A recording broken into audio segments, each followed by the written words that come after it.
Hey everybody, how's it going? The Gaming Mommy 8 here, and today we're going to be doing a short, sweet, simple video on how to do basic 3D text within GIMP. Now, if you've never fired GIMP up before, it's gonna look probably, if I recall correctly, something like that. Bunch of floating windows. I don't know why programs do this, it's really annoying. I don't like it. Go to Windows here, click Single Window View. That's what I like to see. Right there. Okay. I have a weird background color selected. I don't know why. Let me fix that, because when I make a new thing, it's gonna do some weird stuff. Do I have... I wish you could fill with transparency. You know what I'm saying? Why can't my background color be no background color? Anyway. So, File, New, 1920 by 1080. And then we are going to, let's see, we're going to do some black text and do our text tool here. This is going to be our basic how to make 3D text in GIMP. I'm going to go ahead and make this real big. Just click and drag to highlight everything. That's what these little yellow boxes around each letter and or number represent. It just means it's highlighted. I'm going to go ahead and jack that all, well, not all the way up, but oops. Oh boy. Oh boy. Alright, here we go. This is the text box, by the way. So if you have text, as you just saw, that's too big to fit within the box, it just cuts it off and you can't see anything. Gotta make the box bigger. You'll notice you have these little corner squares, and then you have sideways and up and down squares, respectively. Now, if you have a lot of text, right, and you want to do it in two different lines, like this, but you want it centered, you can't just hit enter, usually. I guess you can. It just, personally, it may not line up properly. It's not quite. So what I like to do if I'm going to be doing something like that is just make two text boxes. 3D text in GIMP, right? And then this is size 86, so I'm going to go over here, size 86. So that they're the same size, I'm going to move them so that it's centered a little bit better than, you know, how I may have possibly been able to do it before. And then what I'm going to do, I'm going to turn off the background here just to make it simple so that everything's in the same layer. I'm going to right click on my layers here and go merge visible layers. That's also Control M on your keyboard. Merge. Now it's all the same layer. The other thing I like to do here is right click and say layer to image size. There we go. Alright. Easy to work with. I mean, if I move it, I could do the same thing. Layer to image size, and now it's kind of re-centered there so that the layer isn't offset like it was. Now, for the simplest of simple 3D text in GIMP, we are going to go ahead. I'm going to turn the background back on. We're going to go ahead and we're going to go up to filters. We're going to go to light and shadow. Go down to long shadow. And let's see, what's an acceptable color that we... Ooh, I kind of like that. Okay. Why not? Why not? I like purple. I like black. I'm gonna drop this down to, say, right about there. I tend to like somewhere between like 11 and right about 20. Really depends on what you're... Okay. Now you can mess with the style. You have finite, which is what we're doing right now, where you tell it exactly how many pixels out to go. You do fading, where it fades like that, is an interesting kind of, you know, stained glass, light through stained glass kind of effect.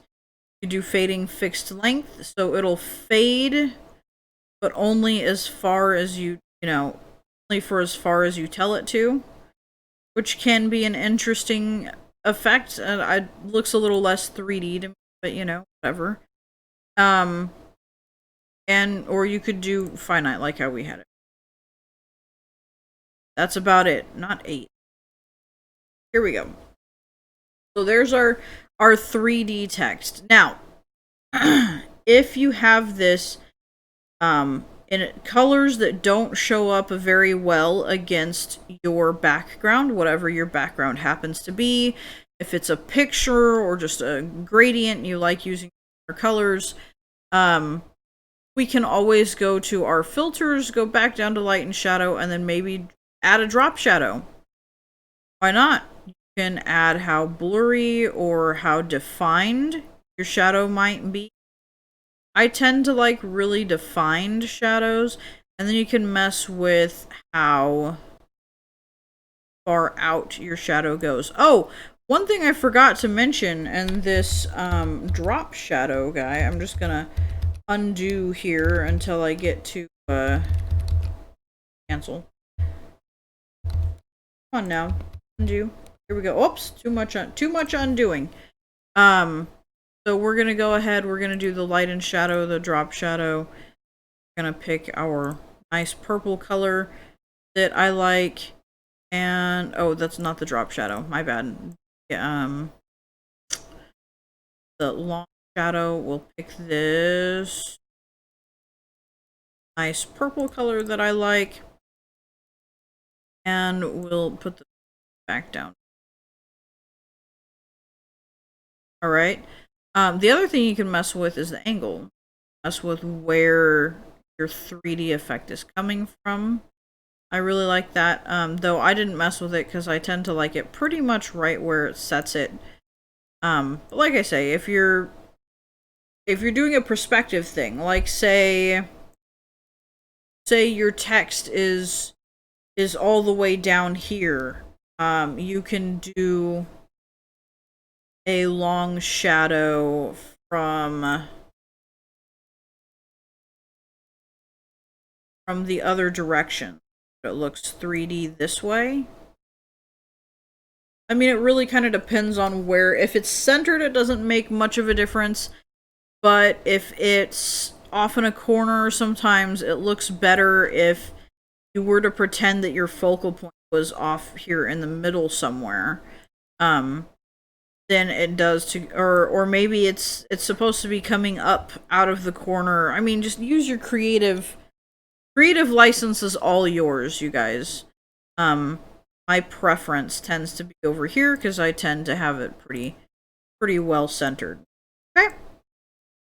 That's just me personally. You don't have to do what I personally like, but there you go.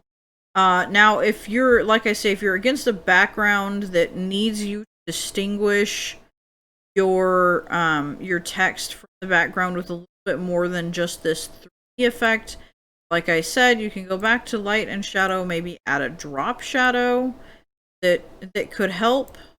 Really depends on how you want to do it. This is also really useful for making it look like it's floating above a surface, maybe floating above an image. You could make it do that. I'm gonna undo real quick.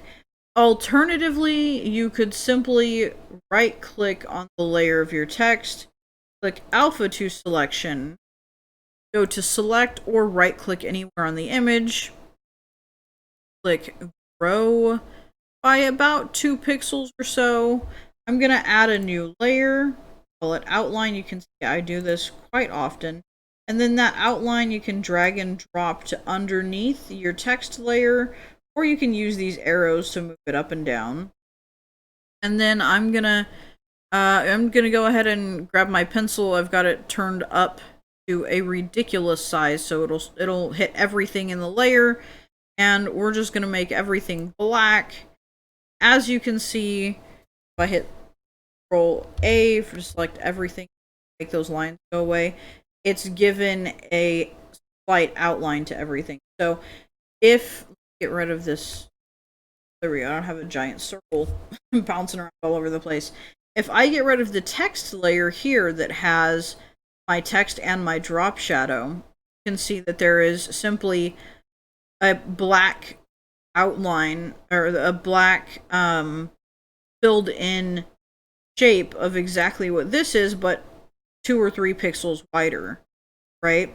So without the outline, with the outline, that's a really simple way to do it. So there you go. That's pretty much how you do 3D text within GIMP. Now, some people, if you want to get a little bit more advanced, I can show you how to add, say, a shine or something of that matter to the text.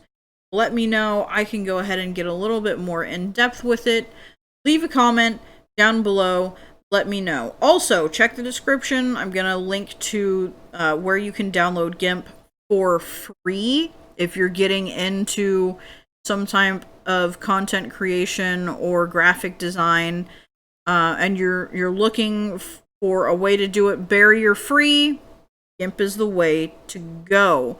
Once you've gotten down the basics in GIMP, if you've never touched this stuff before, and you know this is something that you want to do, if you want to, definitely go ahead and pay for Photoshop. Most of it, what I understand, transfers really well. But I really like GIMP as a way to get into this stuff and kind of test the waters, get your toes wet a little bit, dip the toes in there without jumping in the deep end and spending a bunch of money to do it. So also look for my links as well in the description. I'm going to be posting, this video will be available on YouTube as well as Library and BitChute, and I do stream video game stuff, mostly some Don't Starve Together. I also do Minecraft, looking forward to doing some Dishonored and that kind of thing in the near future. So check me out on Twitch, on Twitter, on Library, and BitChute, as well as don't forget to click that little red subscribe button underneath the video here on YouTube. Love your faces, everybody. Bye-bye.